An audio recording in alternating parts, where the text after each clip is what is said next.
Hey everybody, it is Kellen Nitro for Nitromaniac TV's Wrestling Unlimited, coming at you with a better late than never edition of Nitro Steak. It's been a crazy couple of months, but glad to be jumping back on with these. Riding solo today, taking a look back at the weekend and Sunday's AEW Double or Nothing pay-per-view, May 29, 2022, from the T-Mobile Arena in Las Vegas, Nevada, the first time ever that AEW has ever run that venue. A very wild, very almost controversial night in some aspects. I know that everybody was looking up, at the events that were leading up to this event in the 24 or 48 hours before the event as well. I got thoughts and opinions on that, and we'll just quickly run down the card, and my thoughts will be inserted as we go. Not a lot on the buy-in. There was only one match on the buy-in, the pre-show to the pay-per-view. Hook and Danhausen defeated Tony Nese and Smart Mark Sterling via pinfall. The runtime was 5 minutes and 20 seconds. A good, fun, comedic feud. That'll probably be kind of Rampage centric, I would say. If we see anything about this on Dynamite, it'll be in the vignette category. But I think that this is probably going to be, probably just more B-show type stuff. Maybe you'll see some of this on Dark or Elevation or something going forward, but that's that. Now, the opening contest, MJF versus Wardlow. If Wardlow wins, he is granted his release from MJF and can sign with AEW. And had MJF won, Wardlow would be permanently banned from signing with AEW. And both people, the way the storyline had been shaping up, had met the stipulations that were panned out and that stuff. Basically, MJF, it was a rehash of the Labors of Jericho from last year, where Wardlow was taking on different people week after week after week. We saw W. Morrissey from Impact come in, and a couple of other challenges, Sean Spears as well. And Wardlow ran through all of them. Wardlow wins 7 minutes and 30 seconds with the Powerbomb Symphony at the end. Is this MJF's last match in AEW? This was the controversy leading into this weekend. With the story 24 hours before that MJF had missed the appearance for, the public appearance at the Fan Fest, the AEW Fan Fest, and that there was a plane ticket booked to New York or something on that Saturday night, that MJF was not going to be at the show on Sunday, that he was walking out a la Sasha Banks and Naomi over on the WWE side. What we know right now, and I'm recording this at 12:35 Mountain on a Tuesday prior to the Wednesday Dynamite, prior to the start of Western Conference Finals, too, for the NHL. Go Oilers. But anyway, what we know right now is that MJF remained in Vegas after the pay-per-view. He immediately was escorted out of the building. They did the stretcher gimmick at the end of the match, where they put MJF on a stretcher and wheeled him out for storyline purposes, and let Wardlow basically get his flowers and that stuff from the crowd. But what we know is that they have stayed in Vegas, and we're talking both parties, MJF and Tony Khan. Tony Khan in the post pay-per-view presser, which by the way went like 2 hours. It is a hard watch. The only two real highlights is watch the rebuttal, of course, when he's sitting there with CM Punk about Eric Bischoff's comments about CM Punk.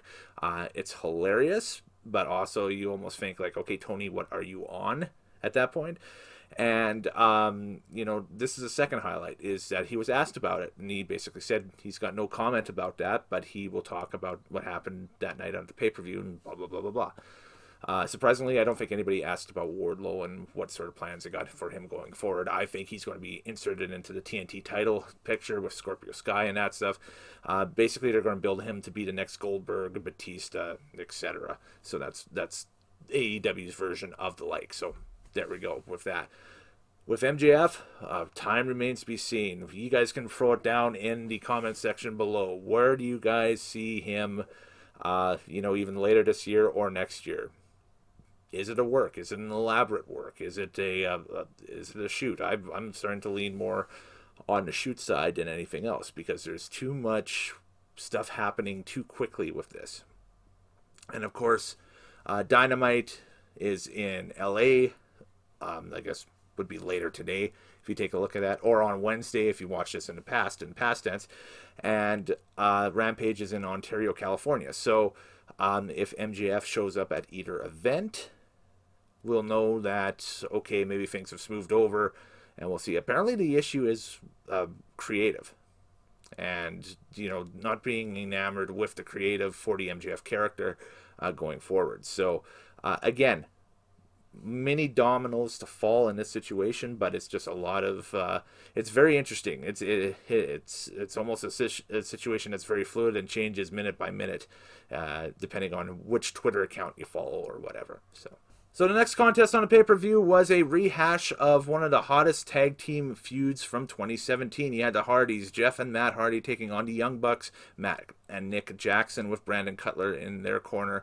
And the Hardys defeat the Young Bucks via pinfall in 19 minutes and 15 seconds. This match kind of seemed a little disjointed. I know that they were trying to go for the epic bouts that they had about 5 years ago in Ring of Honor and elsewhere in other independent promotions, I should say, and so on and so forth. But this one just really seemed disjointed. I don't know if Jeff was 100% here, and I don't mean that in that his previous demons and that stuff are starting to get to him. He looked kind of more working through injury type, banged up than anything else, and kind of a little bit the same with Matt as well too. I know that Morehouse had made the comment that Matt didn't look as slim and trim as one may remember Matt Hardy being, even leading up to this. So is that a situation where they're just older wrestlers that are just breaking down finally at this point in their careers? Probably, but this match did not have the same lack or luster, or did not have it was lackluster, but it didn't have the same luster or shine, I guess, to it that the Supercard of Honor ladder match had back in 2017 in Ring of Honor, of course, and so on and so forth between the two of them. So TBS Championship was next. Jade Cargill, the champion, taking on Anna Jay of the Dark Order. And this matchup went 7 minutes and 25 seconds with Jade Cargill defeating Anna Jay. The finish of this thing was a reveal. Yes, a brand new signee to AEW from WWE NXT. It is Stokely Hathaway, one of the hottest managers right now in pro wrestling by far. And, if you get a chance to go on to Twitter, the origin video that Stokely had done up, I'm not sure if it's a Giancarlo Dietmo piece or not, but it kind of looks like it. But that video is amazing. Get a chance to watch it, go and check it out, definitely. It's a great 3-minute piece that kind of explains the character's reasoning on signing with AEW. And basically, they're going to put Jade Cargill with Stokely Hathaway, which is a better fit as a manager than Mark Sterling was. And Mark Sterling will focus with Tony Nese a little bit. So it's a lot like the old days where, say Bobby Heenan would have,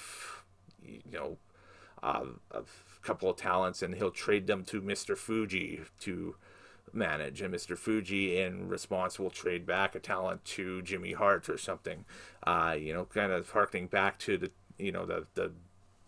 Federation boom eras of the 1980s a little bit, and so on. So, but anyway, Stokely is at ringside. That distracts Anna Jay, and Jade hits a top rope jaded for the 1-2-3. Jade Cargill wins. Post-match, we had Chris Statlander run down after the baddies and Jade Cargill tried a beatdown on Anna Jay in the ring.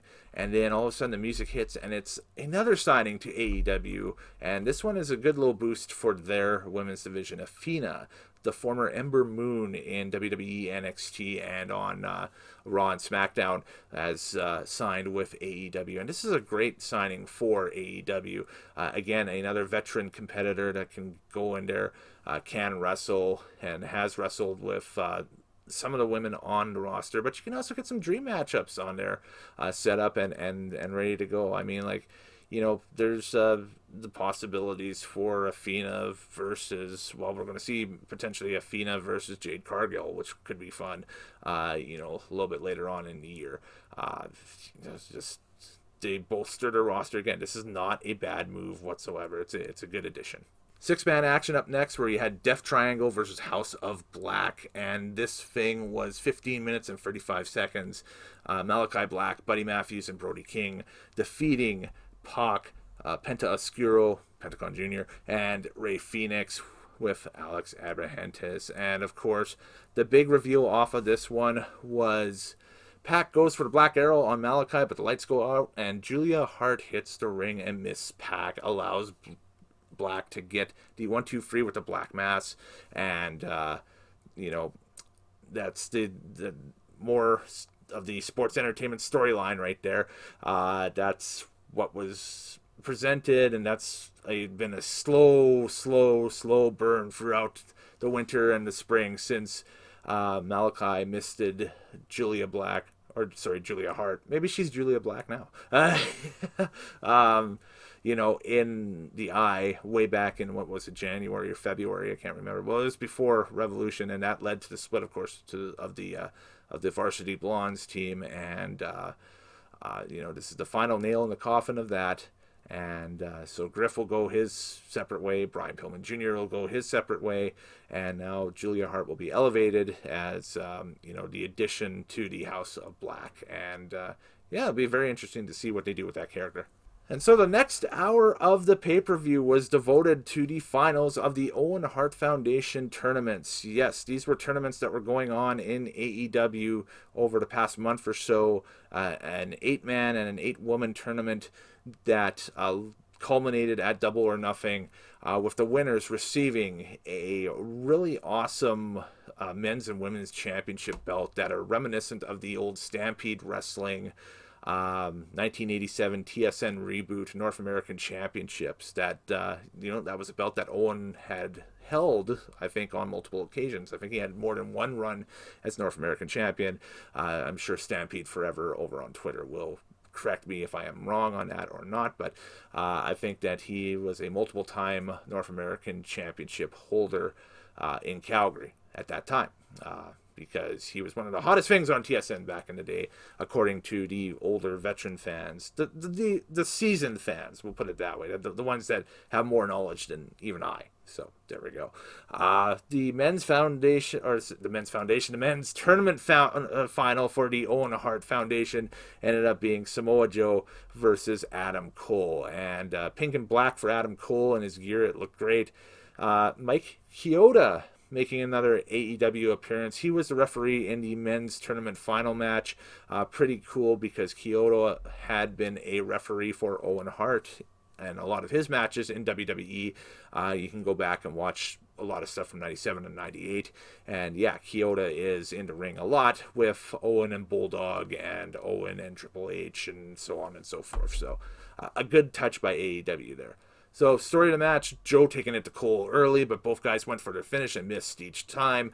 Bobby Fish, towards the end of the match, hits ringside and attempts to interfere, but Joe dispatches him, but allows Cole to hit the exposed knee, the boom, for the 1-2-3 count on Samoa Joe, and a slight upset victory with Adam Cole defeating Samoa Joe. And that one went 12 minutes and 30 seconds, and I thought that match actually was the stronger of the two finals. I did enjoy this, and I also enjoyed the lack thereof of storyline involvement. Samoa Joe has that storyline over in Ring of Honor right now with Jay Lethal, Sanjay Dutt, and the Giant. I can't remember his name, but the taller individual that made the debut at Supercard of Honor that attacked Joe.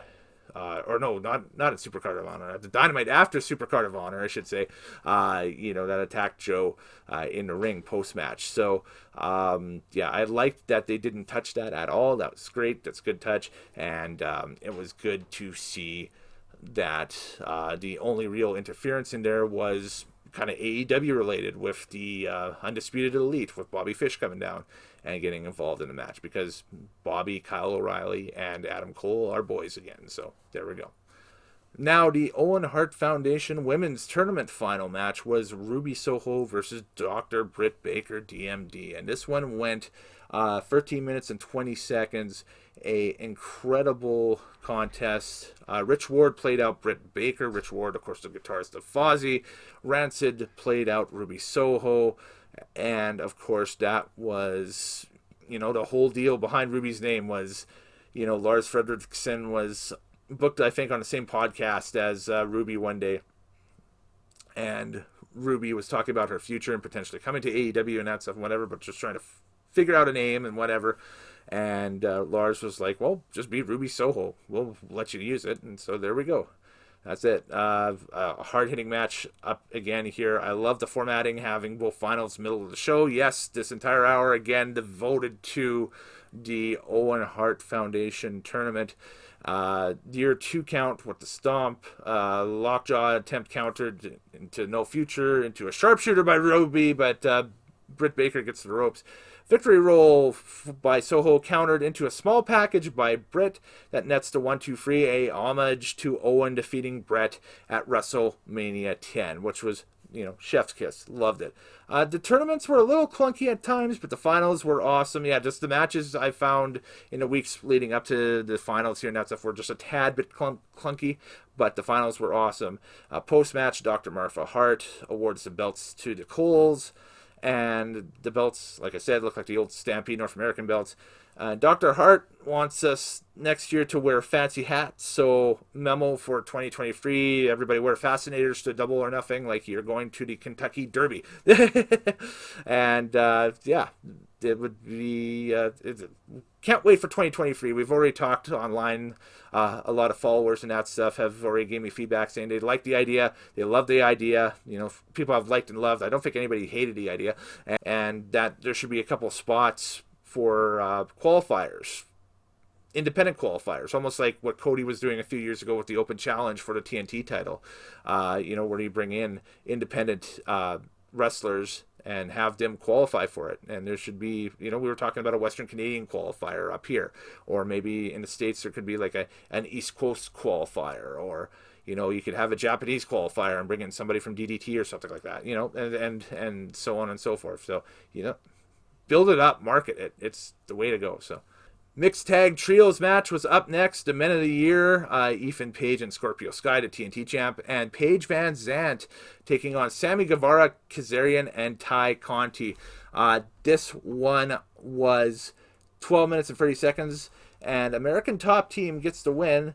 Neither Kazarian nor Guevara are allowed to challenge for the TNT Championship again as long as Scorpio Sky is champion, so that's a huge storyline drop there. There is some confusion right now with Sammy and Ty Conti. They were almost bigger heels than the heels in this match, which were American Top Team. So Sammy inadvertently nails Tay with a super kick and allows a TKO from Scorpio Sky for the 1-2-3. And this was before Frankie eventually leaves Tay and Sammy high and dry because Tay and Sammy were more interested in each other than what was happening in the match. So we get a little bit of a feud developing now. We'll have to wait and see. Probably this will explode a little bit more on Wednesday and Friday between Guevara and Kazarian. Wait and see here as this rolls. Or maybe it has already exploded if you're watching this in the past and coming back. So next contest was Darby Allin versus Kyle O'Reilly, a late addition to this pay-per-view to get two great wrestlers in on the card. Allin goes for a single leg early, and O'Reilly catches him with a big knee, busts him open. Darby also crashed and burned big time on the outside against O'Reilly, and a diving knee drop drops the 1-2-3 on Darby Allin, and O'Reilly wins. The runtime for this one was 9 minutes and 50 seconds. So, the big question at the end of the presser was what condition Darby was after the crash and burn on the outside, because it looked like his neck kind of dug into the ground when he hit. And TK said, nah, he's good. So, lucky break there. But again, an oh my god type bump by Darby Allin. Dude's going to be like Mick Foley in like 20 years. So might want to chill a bit. I'm just saying.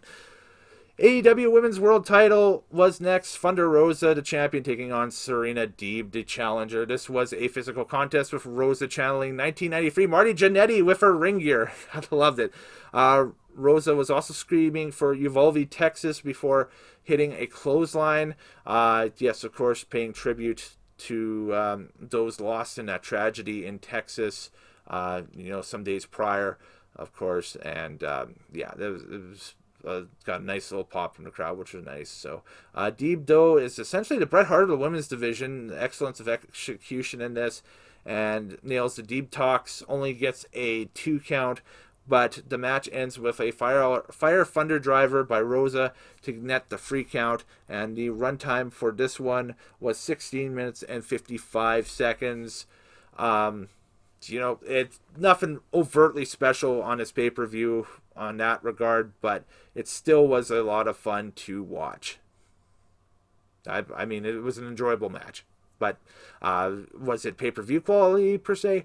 Might have to balk on that one, but next contest was the Anarchy in the Arena. The Jericho Appreciation Society taking on the mixture of Blackpool Combat Club, and I have them written down as LAX here, even though that's an Impact trademark. So Santana, Ortiz, and Eddie Kingston, Moxley, and Bryan Danielson taking on Jericho Appreciation Society, which was Jericho, Garcia, Hager, Angelo Parker, and Matt Menard. And this contest went 22-45, and it is a street fight. It is a across the arena street fight with all sorts of wackiness happening. The music was looping. The Jon Moxley X Wild thing from Major League Music was looping throughout the entirety of this contest. And much like New Jack and Chris Jericho had even said in the post event presser that this was basically a homage to New Jack with the music just looping and so on and so forth. So it's out there. You guys voted it as match of the night on the Twitter polls, 68% of you. So thanks again for your contributions to that. After every show that we will be doing a Nitro's Take for, I will be posting up on Twitter a Twitter poll for match of the night, and so there you go. You guys can vote on it at my Twitter at KillinNitro for future shows. I have written down here that I wasn't wowed by it, but the last 5 or 6 minutes were insane, and I honestly feel that way. The first few minutes made me laugh because of the gags that they were pulling and stuff, but the last 5 or 6 minutes, the psychology with Hager hitting Danielson with a turnbuckle while Jericho has him in the walls for the submission, just a brutal way to basically kill off the American Dragon in this match for the time being. It's got to set up for Danielson Jericho somewhere down the line, because now I think Danielson's going to be switched on to go after Jericho Appreciation Society, or maybe a Hager, or I think probably Hager and Jericho, but with the big prize being Jericho at the end. So sets that up. Even you can involve Moxley in there too, but Moxley's got a world title match, as we found out, on Dynamite coming up on Wednesday, which again has happened or will happen depending on when you watched it, against the new AEW champion, which we'll talk about here in a couple matches time. But there we go.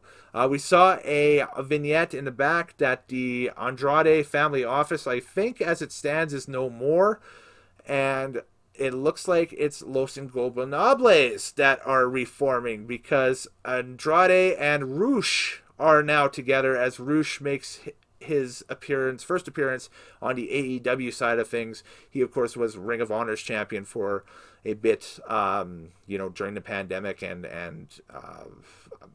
was a amazing young star for them, dating back to his debut back in 18, I think it was 18 or 19 with Ring of Honor as well. One of Mexico's greatest rudos ever. Go ahead and say that. And, has the past, association with Andrade, because they both were part of LIJ, Los Ingobernables, not LIJ, but with the Forbidden Door pay-per-view coming up, does LIJ, team up or merge with Los Ingobernables, the OG nor Los Ingobernables. I know Naito is hurt, but that still maybe leads to a pay-per-view appearance by him at least. Maybe he flies over and sits ringside or something like that as the rest of the members of LIJ, Sonata and Takahashi and the ilk come in and basically join up with Rush and Andrade. AEW World Tag Team titles were on the line next. You had the Jurassic Express versus Team Taz versus Swerve and Keith Lee. Lee and Swerve looked good. Starks tried a top rope walk, but Jungle Boy goozled him. That was a funny spot. Yeah, Swerve and Lee were having fun here in this match, and you could tell that it was a lot of fun watching them team together. They teased after this match that might be the last time they teamed together, too, which is sad. I thought that they had some real good tag team chemistry happening between the two of them and a kind of a fun little guy, big guy dynamic, which was neat. So, and the champs retain off of a Jurassic Express for the 1-2-3 on Swerve Strickland. The runtime for that one was 17 minutes and 15 seconds. I think a lot of people were wowed by it. I know a few people in the chat and in online on Twitter and that stuff were wowed by this thing and thought it delivered and thought it was pay-per-view quality. And I'd have to agree. It was one of my favorite matches on the show. So it was a lot of fun to watch. But again, I think it kind of just blended into shades of gray. That's that. So the main event was the AEW World Heavyweight Championship with CM Punk versus Hangman Adam Page. Tony's still hyping the pay-per-view while the pay-per-view is still on as such a WCW tactic. Tony Khan explained that it was because they wanted to get people to switch over from the Western Conference Final on the NBA, which had just wrapped up, to catch the final few matches of the pay-per-view. And that is partially why the pay-per-view was 4 hours long. 4+ hours long. The big reason was they had bought the extra hour for the Owen Hart Foundation tournament, and they didn't want to cut Martha Hart short on a speech or anything like that, or any of the matches short that were in the finals. And good call. That's the thing.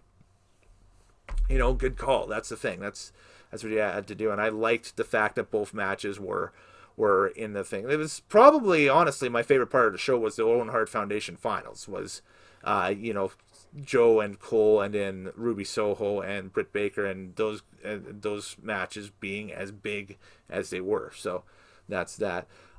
We have a new champ, a new AEW champ with CM Punk. So the Summer of Punk starts again as CM Punk defeats Hangman Adam Page by a pinfall in 25 minutes and 40 seconds. A fine contest. Outside of the tournament matches, it was my favorite contest on the card. Didn't garner much love in the poll, but everybody seemed to have loved the Arena Anarchy contest, the 68% of the vote. So that's that. Final little bit of notes from the show.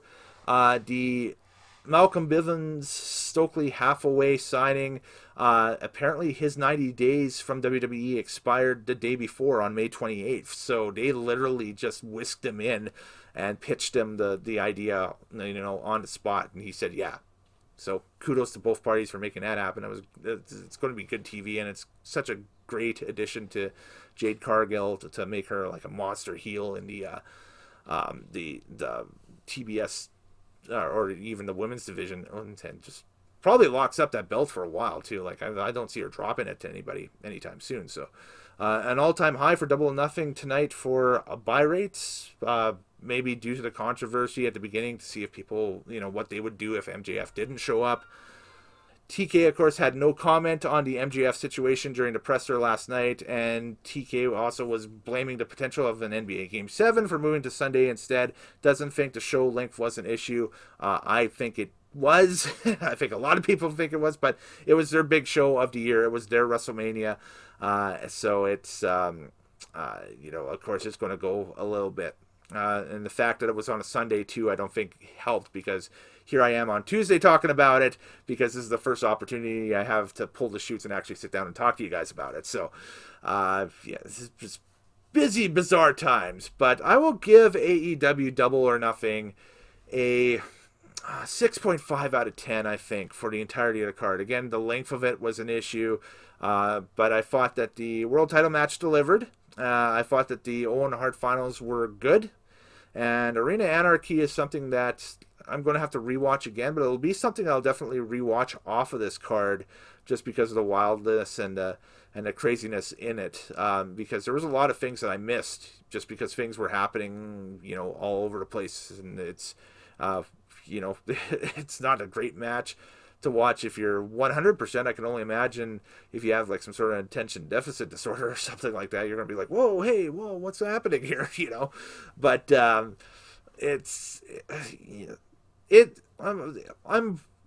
sitting back and I'll come back and take a look at it later, basically. So, but that's all I got for right now. Later days, happy wrestling watching. We will keep pumping content out here on Nitromaniac TV's Wrestling Unlimited channel.